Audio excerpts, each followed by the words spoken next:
और एक नाम सुना होगा जर्मेनियम। ठीक है, तो क्या है वास्तव में, क्या है ये, तो अर्धचालक क्या होते हैं, तो चलो इसको शुरुआत करते हैं अपन। तो 3 प्रकार के हमारे पास पदार्थ होते हैं। एक को हम कहते हैं कुचालक, एक होते हैं सुचालक, और एक होता है दोनों के बीच का, जो क्या हो गया, न तो पूरा कुचालक होता है और ना ही सुचालक होता है। ये क्या कहलाता है आपका अर्धचालक। ठीक है, अब इसमें कुचालक पदार्थ कौन से होते हैं? ऐसे पदार्थ जिनमें धारा हम, क्योंकि इलेक्ट्रॉनिक्स की बात कर रहे हैं तो निश्चित रूप से इलेक्ट्रॉन आना ही है, धारा नहीं। तो ऐसे पदार्थ जिनके अंदर धारा का प्रवाह नहीं होता है, यानी धारा का प्रवाह क्यों नहीं होता है, अब अपन मटेरियल साइंस के ऊपर जाते हैं। तो मैं मान लेता हूँ कि ये मेरे पास में कोई पदार्थ है, ठीक है, कोई सब्सटेंस है, कोई पदार्थ है या धातु का टुकड़ा है। इसके अंदर ये धातु किससे मिलकर बनी हुई होती है? परमाणुओं से मिलकर, अणुओं से, अणु किससे मिलकर बने होते हैं? मूल इकाई है वो क्या है आपकी? परमाणु है। और परमाणु में भी क्या है? नाभिक और इलेक्ट्रॉन्स। और नाभिक है तो नाभिक में न्यूट्रॉन्स प्लस प्रोटॉन्स, और बाहर क्या गति करते हैं आपके? इलेक्ट्रॉन्स गति करते हैं। तो ये अपन ने इसमें सीख रखा है। ठीक है, अब इसके अंदर ये जो पूरा मटेरियल होता है, सूक्ष्मतम इकाई तो परमाणु होती है। अब इसके अंदर कुचालक का मतलब क्या है? तो कुचालक और सुचालक में डिफरेंस क्या होता है? बहुत अच्छे से आपने बहुत पहले भी पढ़ रखा होगा कि सुचालक यानी जिसमें धारा का चालन आसानी से हो जाता है। अब धारा का चालन होता है तो क्यों होता है? क्योंकि उसमें इलेक्ट्रॉन होते हैं, वो आसानी से यहाँ पर मुक्त हो जाते हैं। तो ये यहाँ मतलब अपनी जगह छोड़ गया और खाली आराम से घूमने निकल गया बाजार में, मतलब इस धातु के अंदर कहीं भी घूम सकता है। तो ये आपके क्या है? इलेक्ट्रॉन्स, ये अपन बात है वो कहते हैं। ठीक है ना, तो ये इलेक्ट्रॉन्स क्या होते हैं? मुक्त इलेक्ट्रॉन स्वतंत्र रूप से गति कर सकते हैं। अब अगर मुक्त इलेक्ट्रॉन, दूसरी बात ये है कि अगर ये इलेक्ट्रॉन यहाँ पर आता है तो क्या करता है? एक फोटोन का उत्सर्जन या अवशोषण करता है। अगर बाहरी कक्षा में आएगा तो निश्चित रूप से क्या करेगा? अवशोषण करेगा, ऊर्जा लेगा, यानी ये बात है। तो ये उसका वैलेंस बैंड है और ये क्या है? उसका कंडक्शन बैंड है। ठीक है, वैलेंस जिसको हम क्या कहते हैं? संयोजकता बैंड, और कंडक्शन यानी क्या कहते हैं इसको? चालन बैंड। ठीक है, तो संयोजकता बैंड है और चालन बैंड है। तो संयोजकता बैंड से चालन बैंड में जाने के लिए इलेक्ट्रॉन को ऊर्जा की आवश्यकता होती है। ये ऊर्जा अगर कम हो यानी वातावरण से ले ले, कहीं से भी ले ले, और बहुत ज़्यादा संख्या में इलेक्ट्रॉन यहाँ पर चले जाए तो वो क्या कहलाता है? आपका सुचालक पदार्थ। ठीक है, यानी ये दोनों के मध्य जो एनर्जी होती है वो लगभग मैं कह दूं कि 0.5 इलेक्ट्रॉन वोल्ट के पास में, यानी थोड़ा सा टेम्परेचर बढ़ाया या नहीं भी बढ़ाया कमरे के ताप पर भी क्या होंगे? ये जो भी जितने भी संयोजकता बैंड है के इलेक्ट्रॉन्स है वो सारे के सारे कहाँ चले गए? कंडक्शन में चले गए। यानी यहाँ पर मैं कहूँ कि 4 इलेक्ट्रॉन थे और 4 में से 3 कहाँ चले गए? ऊपर चले गए। तो ये क्या कहलाता है फिर? चालन बैंड में चले गए। तो ये चालन बैंड का मतलब क्या है? अब ये फ्री घूम सकते हैं धातु की सतह पर कहीं पर भी, और फ्री घूम सकते हैं मतलब धारा का चालन करने में सहयोगी हो सकते हैं। ठीक है, तो ये स्थिति होती है वो क्या कहलाती है आपकी? किसकी है? सुचालकों की। ठीक, कुचालक क्या होते हैं? कुचालक की स्थिति क्या है? इसमें 0.5 था, इसमें कहता है ये कि भाई 1 मेगा इलेक्ट्रॉन वोल्ट की एनर्जी मुझे चाहिए। कहाँ? तो 0.5 इलेक्ट्रॉन वोल्ट, और कहाँ? मेगा मतलब 10⁶ इतनी ज़्यादा एनर्जी एक इलेक्ट्रॉन को चाहिए। तो यहाँ 4 इलेक्ट्रॉन है, तो इसमें से 4 इलेक्ट्रॉन में से बड़ी मुश्किल से एक इलेक्ट्रॉन यहाँ पहुँचता है, नहीं वो भी नहीं पहुँचता है। ठीक है ना, रेशियो तो ये रहता है कि ये भी नहीं पहुँचता है।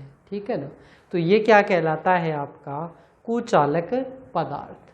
ठीक है, तो मैंने बताया आपको कि सुचालक पदार्थ तो ऐसे पदार्थ जिनके अंदर संयोजकता बैंड में स्थित इलेक्ट्रॉनों को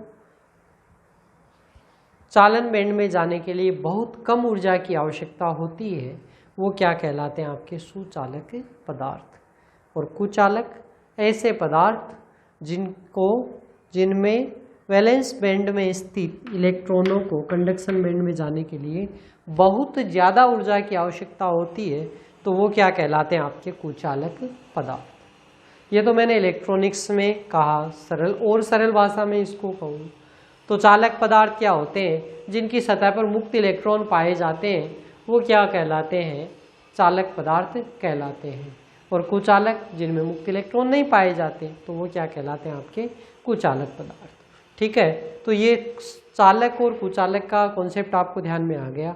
इन दोनों के बीच में जो सेट होता है वो क्या कहलाता है, अर्धचालक। कुछ गुण इसके कुछ गुण इसके, दोनों के बीच का। ठीक है, बीच का यानी मध्य की एनर्जी कह दे अपन। तो यहाँ पर क्या होता है, इसके अंदर या ये कैसे 2 से 3 इलेक्ट्रॉन वोल्ट, अगर इतनी एनर्जी चाहिए या मैं कह दूं कि 5 इलेक्ट्रॉन वोल्ट एनर्जी चाहिए, तो ये क्या कहलाते हैं आपके अर्धचालक। यानी सामान्य कमरे पर या ऊर्जा की कमी पर ये अर्धचालक किस प्रकार से बिहेव करते हैं, कुचालकों की भांति बिहेव करते हैं। और जब इनको थोड़ी सी ऊर्जा दे दी जाए तो ये किसकी तरह बिहेव करेंगे, तो ये आपके बिहेव करेंगे किसके समान से, सुचालकों के समान। ठीक है ना, तो ये क्या कहलाते हैं, अर्धचालक। अब इनका कारण क्या है, क्यों इस प्रकार से बिहेव करते हैं, तो हम इनकी संरचना पर जाते हैं।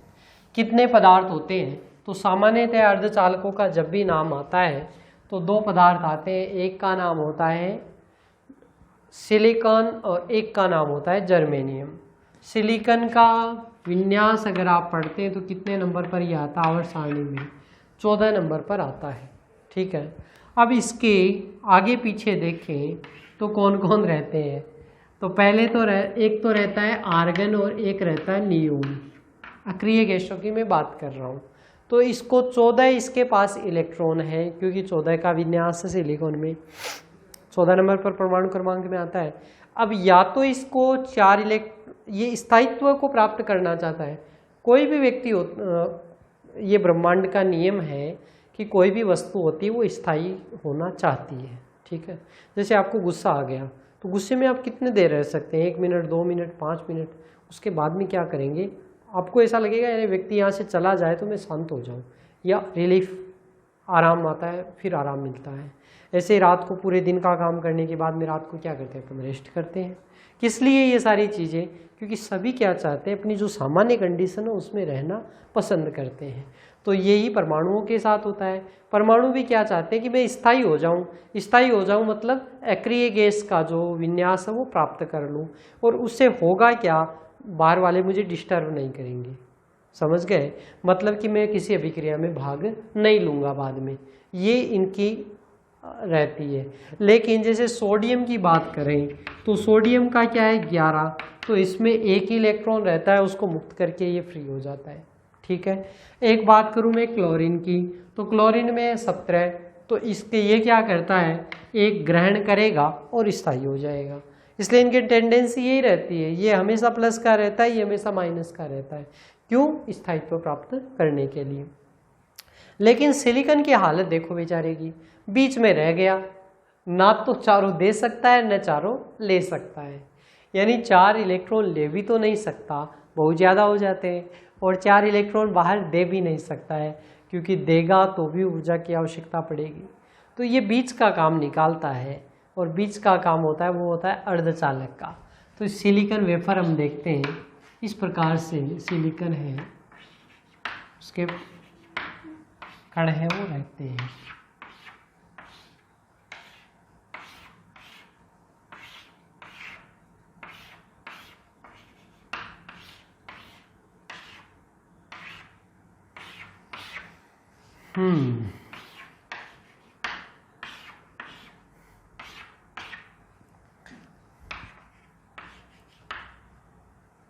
अब देख सकते हैं आप, इस सिलिकॉन को देख लो या इस सिलिकॉन को देख लो, सारे के सारे क्या होंगे,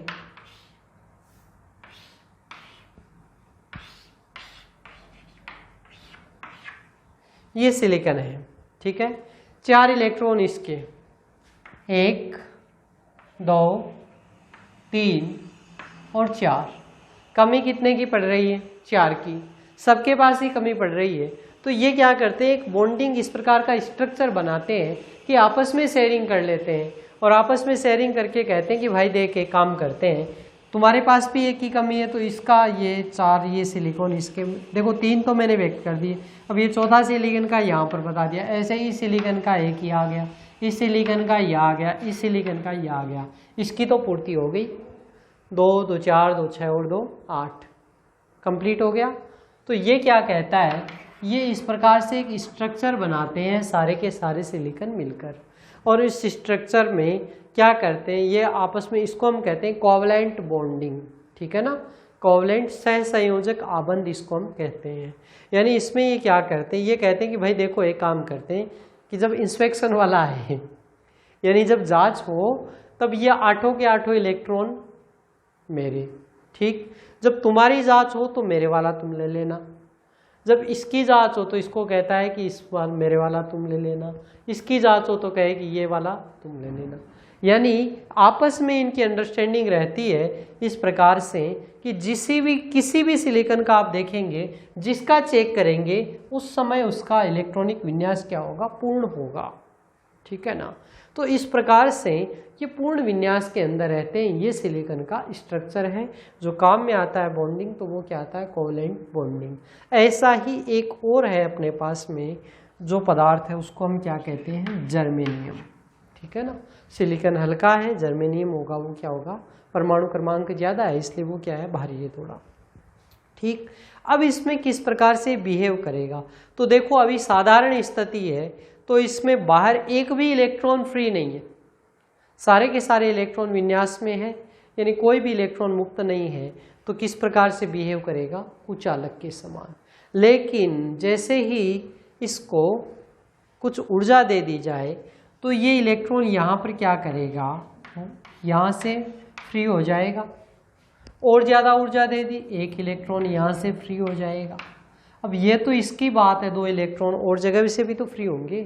तो इस प्रकार से ये इलेक्ट्रॉन क्या होंगे, मुक्त हो जाएंगे। धातु के अंदर इलेक्ट्रॉन है, सतह के ऊपर आ जाएंगे।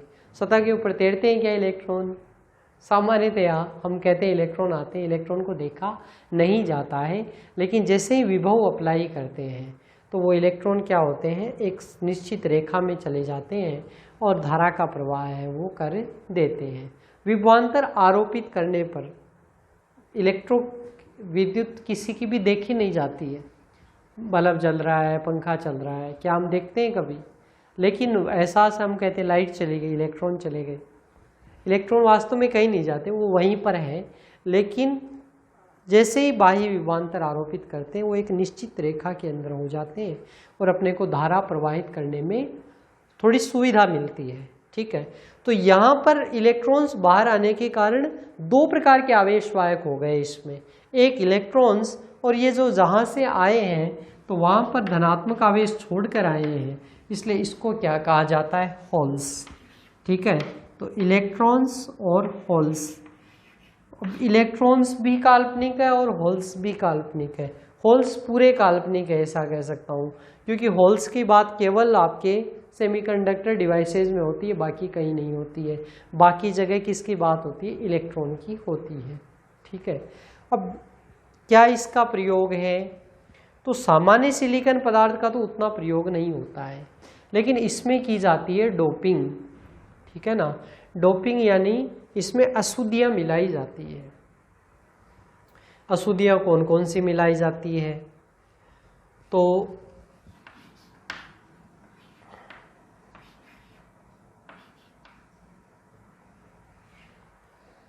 अशुद्धियाँ कितने प्रकार की, ये सिलिकॉन वेफर आपको समझ में आ गया होगा आई होप, ठीक है। इसको मैं मिटा रहा हूँ।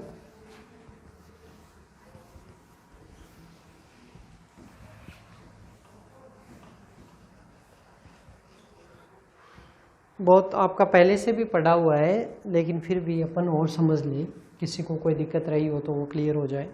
इलेक्ट्रॉन्स और होल्स आ गए तो 2 प्रकार के आवेश वाहक अपने को प्राप्त हो गए। अब इसमें 2 प्रकार की अशुद्धियाँ होती है। देखो, सामान्य शुद्ध अगर अर्धचालक है तो सिलिकॉन के लिए ये मैं फर्मी इसका डायग्राम बनाता हूँ। ये इसका है वैलेंस बैंड और ये क्या है इसका कंडक्शन बैंड। दोनों के मध्य जो होता है वो क्या होता है इसका फर्मी लेवल, ठीक है ना, फर्मी लेवल होता है। अब अगर इसमें दो अशुद्धियाँ मैंने कहा तो कौन कौन सी अशुद्धियाँ, एक तो जो इलेक्ट्रॉन्स की संख्या बढ़ा दे, ठीक है ना, जो इलेक्ट्रॉन्स बहुसंख्यक कर दे तो उनको हम क्या कहते हैं एन टाइप अशुद्धि, ठीक। और दूसरी जो होल्स को बहुसंख्यक कर दे तो वो क्या कहलाती है आपकी पी टाइप अशुद्धियाँ। एन टाइप अशुद्धियाँ भी होती है और पी टाइप अशुद्धियाँ होती है। फ़ायदा क्या है बता दिया मैंने कि एन टाइप अशुद्धियाँ वो क्या करती है इलेक्ट्रॉन्स की संख्या उसको बढ़ा देती है, और पी टाइप होती है वो क्या करती है होल्स की संख्या को बढ़ा देती है। क्लियर। अब यहाँ पर इलेक्ट्रॉन्स की संख्या बढ़ गई, कितनी बढ़ी ये भी मैटर है। तो कितनी बढ़ी तो कितना आप डोपिंग करते हो इसके अंदर, ठीक है। डोपिंग तो ये मैंने कहा कि सामान्य लेवल है, ठीक। एन टाइप डोपिंग से क्या होगा, तो यहाँ पर एक सिलिकॉन अपने काम में लिया था और इस प्रकार से ये चार से इसने बॉन्डिंग बना रखी है, ठीक है। अब मैं यहाँ पर सिलिकॉन की ये स्थिति थी, फिट था पूरा, यानी कोई भी आवेशवाहक मुक्त नहीं था। यहाँ मैंने सिलिकॉन की जगह डाल दिया फास्फोरस, ठीक, फास्फोरस या आर्सेनिक डाल दिया। तो दोनों ही क्या है, फास्फोरस आप देखेंगे तो इसमें है 15, यानी 4 तो कोवलेंट बॉन्डिंग आ गया, लेकिन एक इलेक्ट्रॉन एक्स्ट्रा हो गया, वो क्या करेगा मुक्त कर देगा इसके अंदर, ठीक है। तो ये एक इलेक्ट्रॉन मुक्त करेगा फास्फोरस या आर्सेनिक। ऐसे बहुत सारे, अब कितनी डोपिंग होती है तो हम कहते हैं 10⁶ एटम्स, कितनी ज़्यादा हम डोपिंग करते हैं तो देखो 10⁶ यानी मेगा लेवल के इतने सारे इलेक्ट्रॉन अपने को मुक्त हो गए, ठीक है ना, क्योंकि लाखों परमाणु रहते हैं तो डोपिंग इस प्रकार से होती है। तो इतने एटम्स मुक्त हो गए, तो अब ये इतने इलेक्ट्रॉन तो पहले से ही फ्री हो गए, यानी इलेक्ट्रॉन्स की संख्या क्या हो जाएगी बढ़ जाएगी। और इलेक्ट्रॉन्स कहाँ रहते हैं तो कंडक्शन बैंड में रहते हैं, इसलिए इसका जो फर्मी लेवल होगा वो कहाँ चला जाएगा आपका यहाँ पर चला जाएगा, ठीक है ना। यानी अब जो इलेक्ट्रॉन्स हैं, सामान्यतः इलेक्ट्रॉन्स क्या थे बीच में पाए जाते थे, यानी इतनी एनर्जी चाहिए थी। अब इलेक्ट्रॉन्स की संख्या ज़्यादा होने से ये फर्मी लेवल कहाँ चला गया यहाँ पर चला गया, यानी ज़्यादा एनर्जी, ये जो इलेक्ट्रॉन इस पर घूमते हैं वो यहाँ पर रहते हैं लगभग, ठीक है।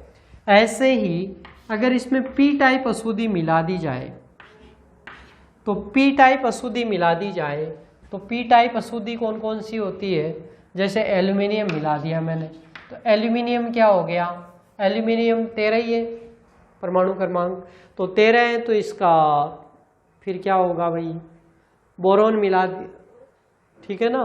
तो इनकी स्थिति फिर क्या होगी, एल्यूमिनियम मिलाते ही यहाँ पर क्या हो गया एक होल छूट गया, इसमें एक होल छूट गया और इलेक्ट्रॉन की कमी आ गई ना। और होल पर क्या मानते हैं हम, इलेक्ट्रॉन के समान आवेश है वो इसमें माना जाता है, ठीक है। तो इलेक्ट्रॉन के समान आवेश है वो इसमें माना जाता है। अब मैं कहूँ कि 10⁶ एटम्स मिला दो इसके एल्यूमिनियम के, तो क्या हो गया भाई इसमें देखो एकदम से फर्मी लेवल कहाँ आ जाएगा वैलेंस बॉन्ड के पास में, क्योंकि होल्स कभी भी कंडक्शन बैंड में नहीं रहेंगे, ये चालन करेंगे लेकिन किसके अंदर करेंगे वैलेंस बैंड के अंदर चालन करते हैं। तो ये हमने किसके बारे में पढ़ा है, तो एन टाइप पी टाइप, ठीक है ना, एन टाइप अशुद्धियाँ और पी टाइप अशुद्धियाँ। तो ये अपने को ध्यान में रखना है कि एन टाइप और पी टाइप अशुद्धियाँ होती है कितने तो अशुद्धियाँ कितने प्रकार की, ये सामान्य अर्धचालक हो गया, अर्धचालक क्या होता है क्लियर आ गए, ध्यान में आ गया होगा। इसके जो ये डायग्राम्स हैं ऊर्जा लेवल्स हैं वो आपका क्लियर हो गए। अब इसके अंदर से कि कौन सी डोपिंग करने से, तो त्रिसंयोजी अशुद्धि कहाँ पर है आपका एन टाइप, पी टाइप है, ये है त्रिसंयोजी अशुद्धि। त्रिसंयोजी यानी जिसके संयोजकता कोष में कितने इलेक्ट्रॉन हो 3। अगर त्रिसंयोजी अशुद्धि मिला दी जाए वेफर में, सिलिकॉन या जर्मेनियम के वेफर में, तो ये क्या होगा आपका पी टाइप मटेरियल होता है। और अगर पंच संयोजी अशुद्धि मिला दी जाए, पंच संयोजी का मतलब इसके बाहरी कोष में कितने हो, संयोजकता कोष में कितने हो, 5 इलेक्ट्रॉन हो, अगर ये मिला दिया जाए तो ये क्या कहलाता है आपका एन टाइप कहलाता है। ठीक है, और एन टाइप अगर हो गया तो इसमें इलेक्ट्रॉन बाहुल्य होगा, और पी टाइप हो गया तो इसमें होल्स का बाहुल्य होगा। अब बहुलता का मतलब क्या है, मतलब क्या केवल इलेक्ट्रॉन्स ही रहेंगे क्या? नहीं, ऐसी बात नहीं है। जैसे इसमें ये त्रिसंयोजी मिलाई हुई है, अभी इसके अंदर होल्स की अधिकता रहेगी, निश्चित रूप से अधिकता रहनी है। उसके बावजूद भी कुछ इलेक्ट्रॉन तो जाएंगे ही, मुक्त होंगे ही, ठीक है ना, लेकिन वो क्या रहेंगे, अल्पसंख्यक रहेंगे, बहुत कम उनका मान है वो रहेगा। ठीक है, तो इलेक्ट्रॉन्स भी रहेगा, ऐसी बात नहीं है, इनका भी योगदान रहता है, लेकिन होल्स की तुलना में नगण्य होगा। और ऐसे ही अगर पी टाइप एन टाइप की बात की जाए तो इसको क्या कहेंगे अपन कि इसमें बाहुल्य कोई किसका रहेगा, इलेक्ट्रॉनों का, लेकिन रहेंगे होल्स भी। ठीक है, और इसको जो डिनोट किया जाता है आपके, इसको हम कहते हैं N number of donor atoms.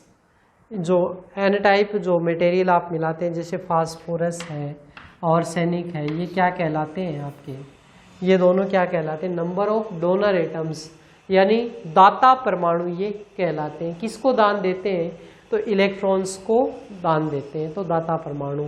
और पी टाइप अशुद्धियों के लिए हम क्या कहते हैं, ग्राही परमाणु। तो ये दाता और ये ग्राही परमाणु, तो ग्राही है, ग्राही यानी ये इलेक्ट्रॉन्स को ले सकते हैं, और इसको हम कहते हैं असेप्टर एटम्स। ठीक है, तो असेप्टर एटम्स हो गए, और ये क्या हो गए, दाता परमाणु। ठीक है, तो ये हमने आज की क्लास में जो बेसिक है वो सारा स्ट्रक्चर इसका पढ़ा है। नेक्स्ट क्लास में इनके संख्या घनत्व, और अभी थोड़ा सा टाइम बच रहा है तो अपन थोड़ा सा और देख लेते हैं इसमें।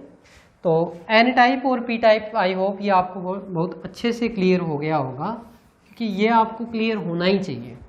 अब इसके संख्या घनत्व की बात आज हम कर लेते हैं इस क्लास में। किस प्रकार से संख्या घनत्व हम ज्ञात करते हैं, या आवेश घनत्व भी हम कहते हैं।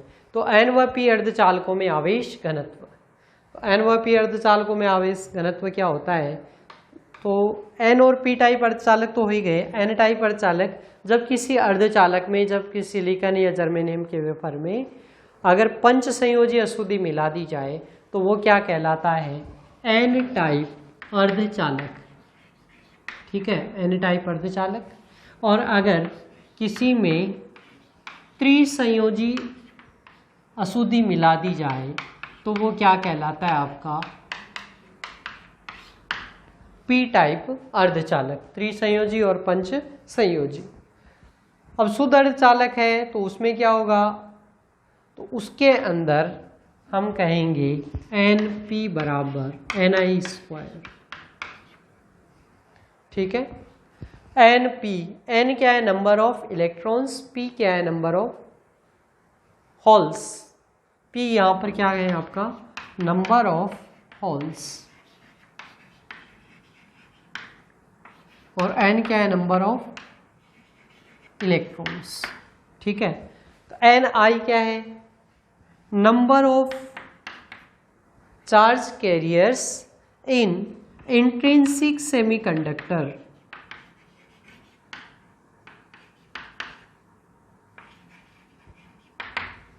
Number of charge carriers in intrinsic semiconductor, यानी शुद्ध अर्धचालक में आवेश वाहकों की संख्या। तो शुद्ध अर्धचालक अगर रहता है तो मैंने कहा कि वो अष्टक उसका पूर्ण रहता है, तो जितने इलेक्ट्रॉन्स रहेंगे उतने के उतने क्या रहेंगे, आपके होल्स रहेंगे। तो एन पी बराबर क्या हो जाएगा इस कंडीशन में, एन आई स्क्वायर हो जाएगा।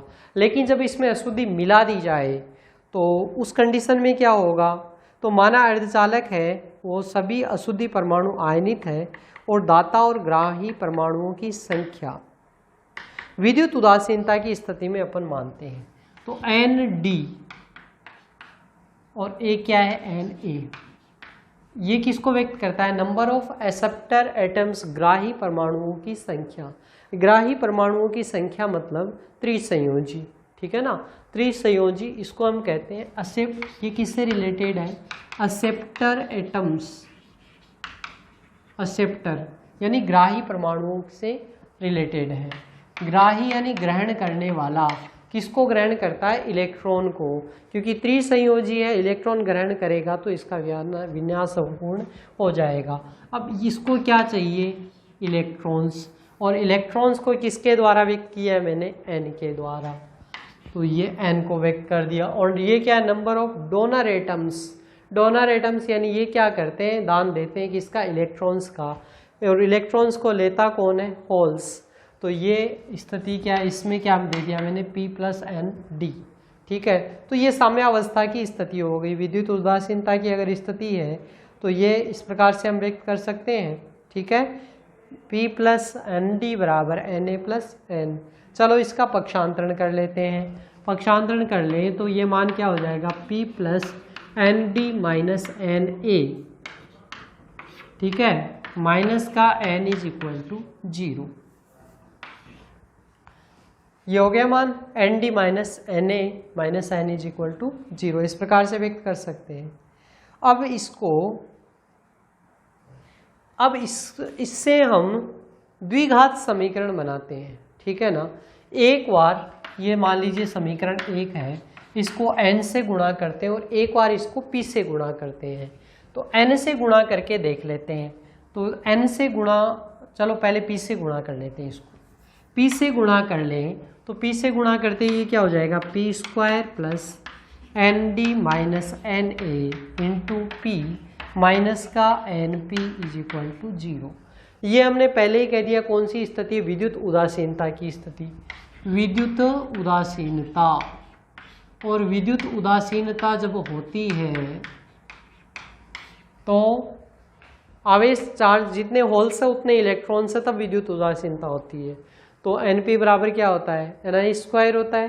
तो NP यहाँ पर है तो इसको तो मैं क्या कह दूँ, Ni²।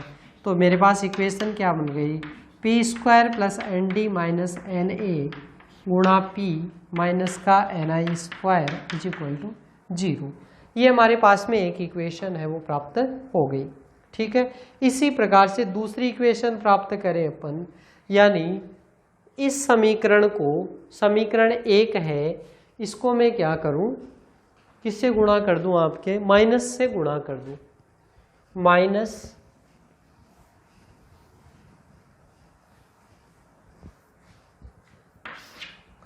समीकरण 1 को -n से गुणा करने पर कोई फर्क पड़ेगा क्या, RHS में क्या है, 0 से गुणा कर दो किसी को भी कोई फर्क नहीं पड़ेगा, ठीक है। तो ये मान क्या आ जाएगा, -n से गुणा करते ही माइनस प्लस का Ni² प्लस, देखो या तो माइनस लगाओ -n, या इसमें Na - ND इसमें से कॉमन ले लूँ बाहर, तो ये मान क्या मिल गया, Na - ND। एक माइनस इधर कॉमन लेने से बाहर माइनस आया तो मान प्राप्त हो गया अपने को Na - ND, और एक किससे गुणा किया, -n से, तो ये मान आ गया। और इसमें क्या आ गया, माइनस का NP = 0, ठीक है। और सॉल्व कर लो, N²। अब देखो NP विद्युत उदासीनता की स्थिति, और NP बराबर क्या होगा, Ni², इसलिए N² + Na - ND × n minus का Ni² = 0, समीकरण नंबर 2। और ये आपकी समीकरण नंबर 3। अब देखो समीकरण 2 N² के लिए और समीकरण 3 किसके लिए, P² के लिए। द्विघात समीकरण है, धाराचार्य विधि लगा देंगे तो हमारे पास किसका मान हो जाएगा, इसमें P का मान प्राप्त हो जाएगा और उसमें किसका मान प्राप्त हो जाएगा, N का मान प्राप्त हो जाएगा। कितना मान होगा जी, तो चलो देख लेते हैं। N बराबर क्या होगा, क्या होता है, माइनस का b plus minus √b² - 4ac/2a। तो देख लेते हैं माइनस का b, तो इसके लिए n बराबर Na - ND, मैंने कहा माइनस का b रख दिया, माइनस का b plus minus √b² - 4ac, b² यानी इसका पद तो N A minus N D का होल स्क्वायर माइनस का 4ac, माइनस का 4ac दोनों के गुणांक क्या है? तो इसका क्या है गुणांक? ni स्क्वायर है, और इसका ni स्क्वायर का गुणांक क्या है आपका? 1 है। तो ये क्या हो जाएगा? प्लस का 4ni स्क्वायर, ठीक है, बाई 2a। a का मान क्या है? गुणांक क्या है? 1। तो ये क्या मान आ गया? 2। तो na माइनस एन डी और na माइनस एन डी का whole square plus 4ni square. अब इसको और सॉल्व कर लो। देखो ये माइनस है, इसको मैं क्या लिख सकता हूँ? एन डी माइनस का एन ए, ठीक है, बाई 2, अलग अलग कर देता हूँ, प्लस माइनस रूट ऑफ, अंदर जाएगा तो कितना हो जाएगा? 4। N A minus N D लिखूँ या N D minus N A लिखूँ, कोई फ़र्क पड़ता है क्या? स्क्वायर करना है तो क्या फ़र्क पड़ेगा? ठीक है, N D minus N A by 4 का होल स्क्वायर, अच्छा बाई 2 ही रहेगा क्योंकि स्क्वायर है। ये अंदर जाएगा तो 4, मतलब इसको यहाँ रखूँ मैं तो ये क्या हो गया? 4, ठीक है ना, और यहाँ पर 2। इस प्रकार से भी तो लिख सकता हूँ इसको, आगे वाले स्टेप, और इसी को मैंने आगे और सॉल्व कर दिया, प्लस ni स्क्वायर, ठीक है। ये मेरे पास में किसका मान आ गया? n का मान। इसी प्रकार से दूसरी जो इक्वेशन है वो p की सॉल्व करेंगे आप, और p वाली जो इक्वेशन होगी वो क्या प्राप्त हो जाएगी? तो p बराबर N A minus N D by 2 plus minus root of N A minus N D by 2 का whole square plus ni square, ठीक है। तो ये हमने किसका मान ज्ञात कर लिया? n और p का। n और p और दोनों के आपके n व p टाइप अर्धचालकों में आवेश घनत्व के मान को व्यक्त करते हैं। तो यहाँ तक आप देखेंगे, इसके आगे हम इसको समीकरण 3, अच्छा 3 हो गया, तो 4 और 5 के बाद में नेक्स्ट क्लास में बात करेंगे।